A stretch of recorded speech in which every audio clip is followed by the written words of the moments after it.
নমস্কার বন্ধুরা, আজকের আমি আপনাদের সাথে কাঁকরোল দিয়ে দারুণ একটা ভর্তার রেসিপি শেয়ার করব। ভর্তা আপনারা অনেক রকমভাবে বানিয়েছেন আর অনেক রকমের খেয়েছেন, তবে কাঁকরোলের ভর্তা একবার হলেও ট্রাই করতে পারেন। ভীষণ টেস্টি হয়, একদম নতুনত্ব একটা রেসিপি।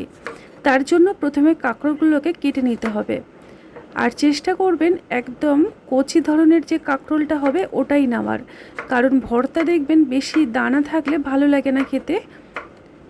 তারপরে প্রত্যেকটা কাঁকরোল আমি এরকম লম্বা করে পাতলা করে কেটে নেব। খাই খাই অনুর রান্নাঘরে আপনাদেরকে নতুন একটা পর্বে অনেক স্বাগত জানাই।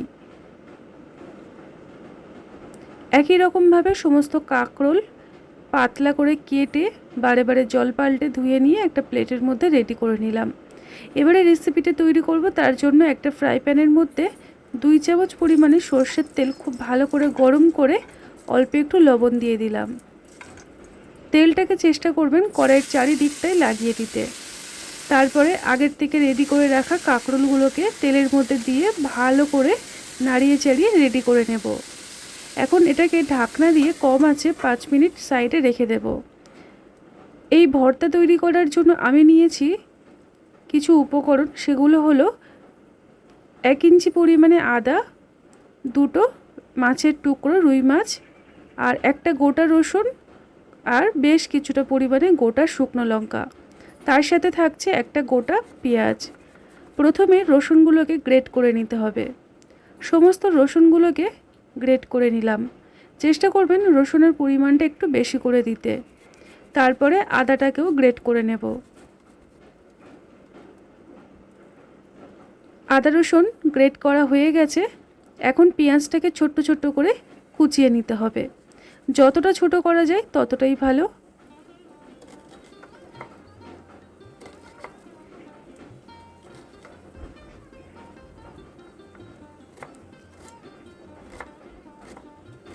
রেসিপিটি প্রথম থেকে শেষ পর্যন্ত দেখে যদি ভালো লাগে তাহলে বন্ধুবান্ধব আত্মীয় স্বজনদের মধ্যে শেয়ার করতে একদম ভুলবেন না।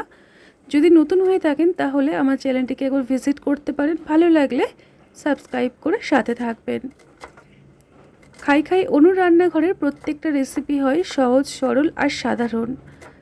যদি এই রকমের রেসিপি চাইছেন তাহলে অবশ্যই করে সাবস্ক্রাইব করে নিতে পারেন। বেল নোটিফিকেশানে অল বাটনটি প্রেস করে দেবেন, তাহলে এখনও পর্যন্ত সমস্ত আমার ভিডিওগুলো আপনাদের কাছে পৌঁছে যাবে। সমস্ত পেঁয়াজ আমি কেটে রেডি করে নিলাম।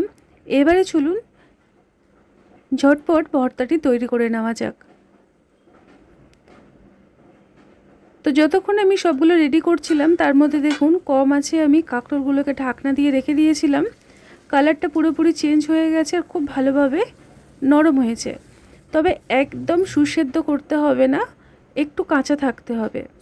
এখন কাঁকরোলগুলোকে আলাদা একটা প্লেটে রেখে দেবো ঠান্ডা হওয়ার জন্য। যতক্ষণে কাঁকরোলটা ঠান্ডা হচ্ছে এদিকে একটা ফ্রাই প্যানের মধ্যে বেশ কিছুটা পরিমাণে সরষের তেল ভালো করে গরম করে প্রথমে শুকনো লঙ্কাগুলো মুচমুচে করে ভেজে নেব। লঙ্কার পরিমাণটা আপনারা নিজেদের মতো কম বেশি করে ব্যবহার করবেন। একদম কম আঁচে রেখে লঙ্কাটাকে ভাজবো, যাতে করে লঙ্কাটা ভিতর থেকে খুব সুন্দর করে ভাজা হয়। সমস্ত শুকনো লঙ্কাগুলোকে ভালো করে ভেজে সাইড করে নেব। এবারে ওই তেলের মধ্যে অল্প একটু লবণ দিয়ে দিলাম আর দিয়ে দেবো অল্প একটু হলুদ গুঁড়ো। ভালো করে তেলের সাথে লবণ আর হলুদটাকে মিশিয়ে নিচ্ছি। তারপরে এখানে অ্যাড করে দিতে হবে আগের থেকে রেডি করে রাখা মাছ। মাছগুলোকে আমি ভাজার জন্য দিয়ে দিলাম। যতক্ষণে মাছ ভাজা হচ্ছে একটা কাজ আমি করব। ছোট্ট একটা মিক্সার জার নিয়েছি, তার মধ্যে আগের থেকে ভেজে রাখা কাঁকরোলগুলোকে আমি দিয়ে দেব।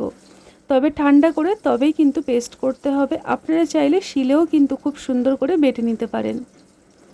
তো আমি দেখুন এখানে কাঁকরোলগুলোকে ভালো করে বেটে নিয়ে চলে এলাম। তো আজকের আমার কাঁকরোলের ভর্তা তৈরি করার জন্য কাঁকরোলটাকে ওইভাবে রেডি করেছি। এদিকে মাছটাও খুব সুন্দর করে ভাজা হয়েছে। একটা সাইড ভাজা হয়ে গেছে, উল্টে দিলাম, আরও একটা সাইড ভেজে নেব। তবে দুদিকটাই বেশ কড়া করে ভাজবো না, একটা দিক কড়া করে ভাজলাম আর একটা দিক কয়েক সেকেন্ড রেখে আমি ভেজে নেব। মাছগুলোকে সাইড করে দিয়ে ওই ফ্রাই প্যানের মধ্যে আমি প্রথমে একটা সাইডে পেঁয়াজগুলোকে অ্যাড করে দিলাম। পেঁয়াজটাকে দিয়ে ভালো করে নাড়িয়ে চাড়িয়ে আমি সাইডেই রেখে দেব। আপনারা চাইলে মাছটাকে উঠিয়ে নিয়ে তারপরে বাকি কাজটা করতে পারেন, তবে আমি একই সাথে করে নিচ্ছি। এখন আমি মাছগুলোকে তুলে ঠান্ডা করে মাছের থেকে কাঁটাগুলোকে বের করে নেব। আপনারা চাইলে এখানে মাছের পরিবর্তে ডিম দিয়েও কিন্তু ভর্তাটা করতে পারেন। এর আগে আমার চ্যানেলে একটা কাঁকরোলের ভর্তা আমি আপলোড করেছিলাম, সেটা আপনাদের অনেক ভালো লেগেছিল, তাই ভাবলাম আজকের একটু অন্যরকমভাবে কাঁকরোলের রেসিপিটি আপনাদের সাথে শেয়ার করে নিই। মাছটাকে তুলে নিয়ে আর একটু সর্ষের তেল অ্যাড করে গরম করে নিয়েছি তেলটাকে।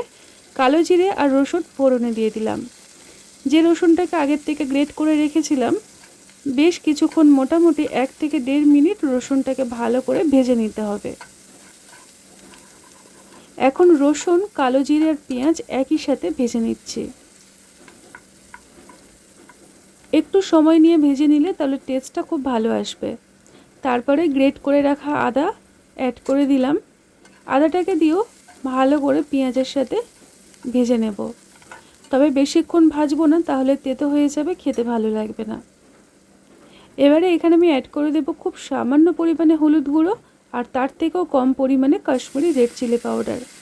অল্প একটু জল দিয়ে ভালো করে মশলাটাকে কষিয়ে নেব পেঁয়াজের সাথে। জলটা দেওয়ার কারণে নিচে আর লাগবে না, কষানোটা ভালো হবে। মোটামুটি কিছুক্ষণ 1 মিনিটের মতন নাড়াচাড়া করে কষিয়ে নিয়েছি। এদিকে দেখুন মাছটাও ঠান্ডা হয়ে গেছে। এখন মাছের কাঁটাগুলোকে ছাড়িয়ে নেব। মাছগুলোকে খুব একটা কড়া করবেন না, তাহলে কিন্তু খেতে অতটাও ভালো লাগবে না। মাছের যাতে কাঁচা গন্ধটা কেটে যায় সেই কারণে একটু হালকা করে আমি ভেজে নিয়েছিলাম। এখন সমস্ত কাঁটাগুলোকে বেছে আমি পেঁয়াজের সাথে মাছটাকে একটু নাড়াচাড়া করে কষিয়ে নেব। এদিকে শুকনো লঙ্কাটাকে অল্প একটু লবণ দিয়ে ভালো করে গুঁড়ো করে নিয়েছি। দেখুন মোটামুটি 1 থেকে 1.5 মিনিট পেঁয়াজ আর মাছটাকে ভালো করে ভেজে নিলাম। এবারে বেটে রাখা কাঁকরোলগুলোকে আমি ফ্রাই প্যানের মধ্যে অ্যাড করে দিয়েছি। গ্যাসের আঁচটাকে লো টু মিডিয়াম ফ্লেমে রেখে ভালো করে এটাকে একদম শুকনো শুকনো করে নিতে হবে।